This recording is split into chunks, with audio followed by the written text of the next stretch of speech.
Hi everybody, Yael Keon here from yaelkeon.com, email marketing expert and lover of all things email automation. And in this video, I want to talk to those of you who provide services to people, whether it's online or in person, because you might not think there are as many automations that you could use in your business when it comes to email, but there definitely are. So I want to talk to you about a few different options you have where you can automate your email.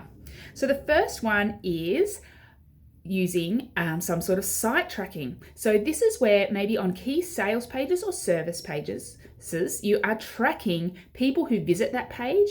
And then if they don't buy or they don't book in or they don't place an inquiry, whatever your call to action is, you could send them an email saying, oh, are you still interested in this? Or you could be a bit more sly and just sort of ask them, flat out if they'd like to have a quick chat or something. And it's just because it's the warm leads, it's those people who have looked at that page. So you can definitely set that up if you've got site tracking as part of your email service provider. The next one is the 9-word email. So say someone has signed up to your list and or they filled out an inquiry form and for some reason they just dropped out and they're not interested, or they think, oh, maybe later.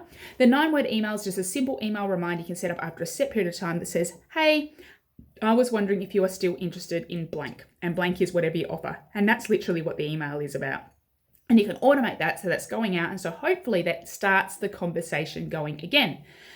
The next one is the waitlist nurture sequence. So sometimes, we like to have people book directly, but sometimes it's nice to have a little bit of an application process or a lead process. We have someone complete a form to see if they're interested in working with you.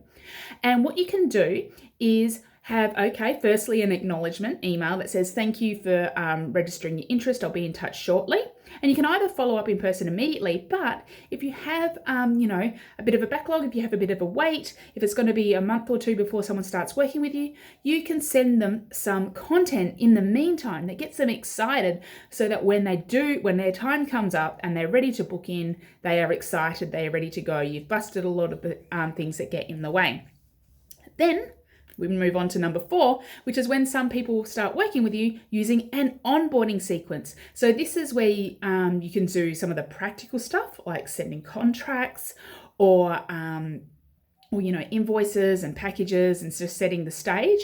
Or you can also send things out like, here's what you can expect from working with me, and just talk through the process and get them excited about working with you and just, pumped up. So you can use an onboarding series.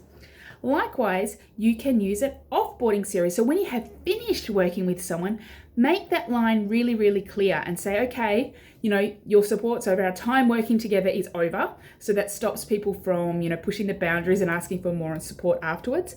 But you can give them, some really good guidelines around what's next, some of the possibilities for them, some great extra resources that you love. And it can be all helpful content. It doesn't have to be an upsell. Or it could be, which is number 7, if you do have a next level product, if you do have something that's like perhaps you had a strategy session and the next step could be you do stuff for them, maybe that's where you can upsell to that next one. And finally, but perhaps most importantly, is a testimonial request. How many of us, and I put my hand up to this one, are really, really guilty about not asking for testimonials after working with someone? Because, we just keep putting it off and it feels, sometimes a little bit icky. But maybe we could just automate that. So part of your offboarding process is to send through a request for a testimonial, which includes a nice template for them to follow or a form they can complete and upload the image, and it's all done, and you can get some feedback from your clients. So they are a few email automation ideas that you can use as a service-based business.